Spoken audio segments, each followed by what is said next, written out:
A few moments later. pH එක ගැන කතා කරද්දී පරිසරයේ උෂ්ණත්වය නොවෙනස්ව පැවතුනත් එන්සයිම ඇතැම් pH පරාසයන්හිදී ක්‍රියාකාරීත්වය නැත්නම් ඇතැම් pH පරාසයන්හිදී ඒගොල්ලෝගේ කාර්යක්ෂමතාව වැඩි වෙනවා. එතකොට මේ pH අගය තුලදී අපිට කතා කරන්න තියෙන වැදගත් වචන දෙකක් තියෙනවා. ඒ තමයි ප්‍රශස්ත pH අගය. ප්‍රශස්ත pH අගය සහ ප්‍රශස්ත pH අගය සහ අනිත් එක තමයි මොකක්ද? එන්සයිම් එක pH පරාසය. ප්‍රශස්ත pH අගය සහ එන්සයිම් එක pH පරාසය. නැත්නම් pH පරාසයයි ප්‍රශස්ත pH අගයයි. හරි. එතකොට මොකද්ද මේ ප්‍රශස්ත pH අගය සහ මොකද්ද මේ එන්සයිම් එක pH පරාසය කියලා කියන්නේ? මුලින්ම කිව්වොත් එන්සයිම් එක pH පරාසය කියලා කියන්නේ මෙහෙම දෙයකට. එන්සයිම් එක හරි එන්සයිම් යම්කිසි එන්සයිමයක් උත්පේදිත ප්‍රතික්‍රියාවක් සිදු කරන පටු pH පරාසයට තමයි අපි කියන්නේ මේ එන්සයිම් එක pH පරාසය කියලා. මොකක්ද එනම් එන්සයිම් එක pH පරාසය කියලා කියන්නේ යම්කිසි එන්සයිමයක් හරිද?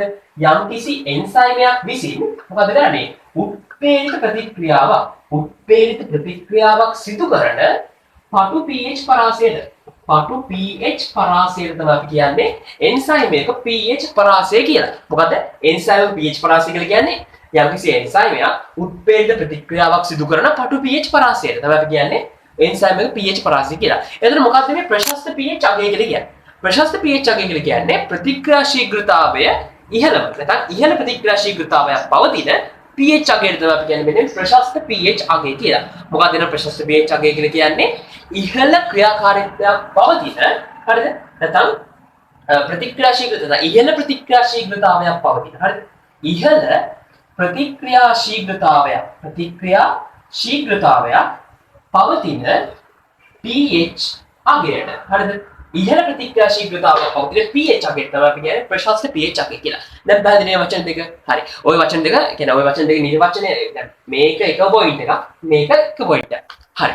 එතකොට අපි මේ වචන දෙකම කිව්වනේ. එතකොට මේ ප්‍රශස්ත pH අගය කියන්නේ ගොඩක් වැදගත්. මොකද මතකයි උෂ්ණත්වයද කතා කරා අපි ප්‍රශස්ත උෂ්ණත්වයක් කියලා. ඒ වගේම තමයි මේකත්.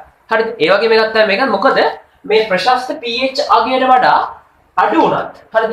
ප්‍රශස්ත pH අගයට වඩා අඩු වුණත් ප්‍රශස්ත pH අගයට වඩා වැඩි වුණත් මොකද්ද වෙන්නේ? එන්සයිම ක්‍රියාකාරීත්වය අඩු වෙනවා.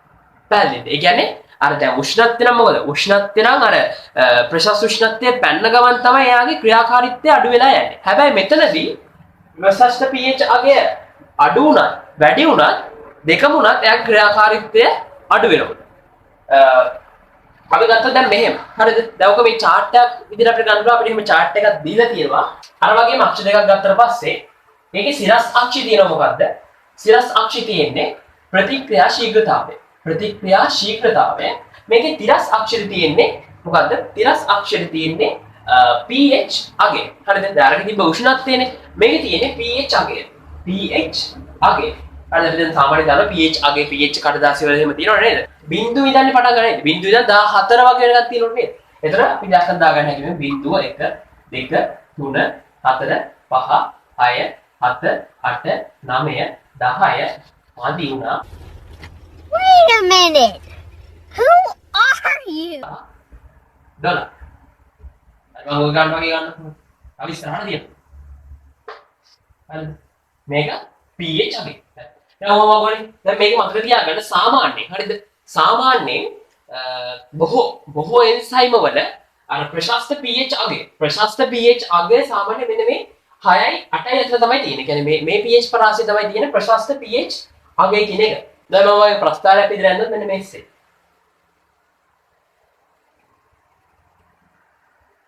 අන්න හරි. පේනද මේ 6යි 8යි අතර. එනත් සාමාන්‍යයෙන් මෙන්න මේක තමයි ප්‍රශස්ත pH අගය. ප්‍රශස්ත pH අගය බොහෝ වෙලාවට බොහෝ එන්සයිම ප්‍රශස්ත pH අගය 6 8 අතර තමයි තියෙන්නේ. ඕක අපගමන වෙන අවස්ථා. ඒ කියන්නේ විනාශ වෙන අවස්ථා දෙකක් තියෙනවා. දෙයක් කියන්නේ විනාශ වෙන අවස්ථා ගොඩක් තියෙනවා. අපිට දීලා දෙනවා දෙකක්. ඒ තමයි දන්නවා ඇති එන්සයිම දෙයක් මෙහෙම. මොනවද? පෙප්සින් සහ ට්‍රිප්සින්. පෙප්සින් තියෙනවා. පෙප්සින් තියෙන්නේ අපේ ආමාශය. ට්‍රිප්සින් තියෙන්නේ අන්ත්‍රය. දැන් සාමාන්‍ය අපේ ආමාශය ගත්තොත් ආමාශය මොනවද තියෙන්නේ? ආම්ලික ද්‍රවණේ.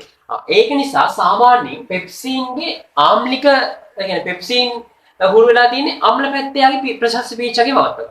ඒක නිසා එයාගේ සාමාන්‍යයෙන් ප්‍රශස්ත pH අගය හරියටම කියලා දෙනවා අපිට පොතේ 2යි කියලා. හරිද? ප්‍රශස්ත pH අගය 2යි.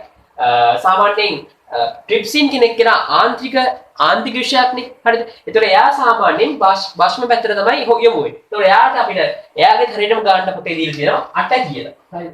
එතකොට දෙක කාගේද? Bruh. Why? පෙප්සින්. හරිද? මම ගන්න මෙතන මේ chart එක මෙන්න මෙහෙම. හරි ඔන්න කොහොමද නෑ මේක මට අදින්න නෑ කි අට මෙහෙම මේ විදියට මෙන්න මේ හරි එතකොට දෙක කියලා කියන්නේ කාගේද දෙක කියලා කියන්නේ පෙප්සින්ගේ හරි පෙප්සින්ගේ ප්‍රශස්ත pH අගය ප්‍රශස්ත pH අගය පෙප්සින් කියලා ලිව්වා මෙතන කාගේද මේ අට අදයි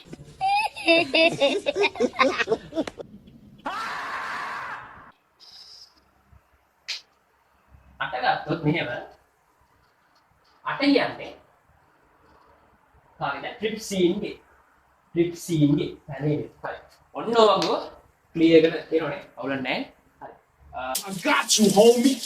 Let's go.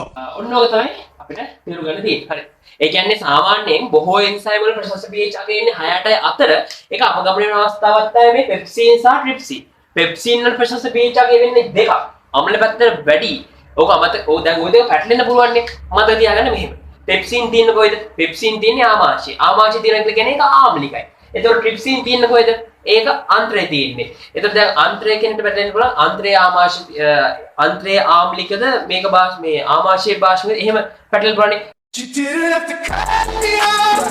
මෙහෙම මතක තියාගන්න දැන් මේක පෙප්සින් දැන් ආමාශය දැන් පෙප්සින් ආමාශය කියලා එක දන්න ඕනේ හරි එතකොට ආමාශය තියෙන්නේ අම්ලනේ HCl වගේ ඒවා පිටවෙන නිසා නැත්නම් මතක තියාගන්නවා අයන් එකනේ හරි අම්ල තියෙන්නේ ආමාශය අන්න ඒ වගේ හරිද එතකොට අම්ල පැත්තට වරලා තමයි පෙප්සින් ඉන්නේ කියන්නේ දෙක හරිද දෙක මේවා ගෝ පොඩ්ඩක් හොදලා බලාගත්තට පස්සේ ඉතින් අමතක වෙන්නේ නැහැ ඊළඟට ට්‍රිප්සින් තියෙන්නේ ආන්ත්‍රික යෝෂයේ එයාගේ ප්‍රශස්ත pH අගය කීයද 8 ඊට ඔන්න විදිහට අපිට ප්‍රශස්ත pH අගය ගැන නැත්නම් pH අගය එන්සයිම් ක්‍රියාකාරීත්වයට බලපාන ආකාරය පිළිබඳව අපිට ඔන්න ඔහොම තමයි කතා කරන්න තියෙන අපි ඊළඟට යමු ඉක්මනටම මේ උපස්තර සාන්ද්‍රණය කොහොමද මේ එන්සයිම් ක්‍රියාකාරීත්වයට බලපාන්නේ කියන එක ගැන කතා කරන්න 2000 years later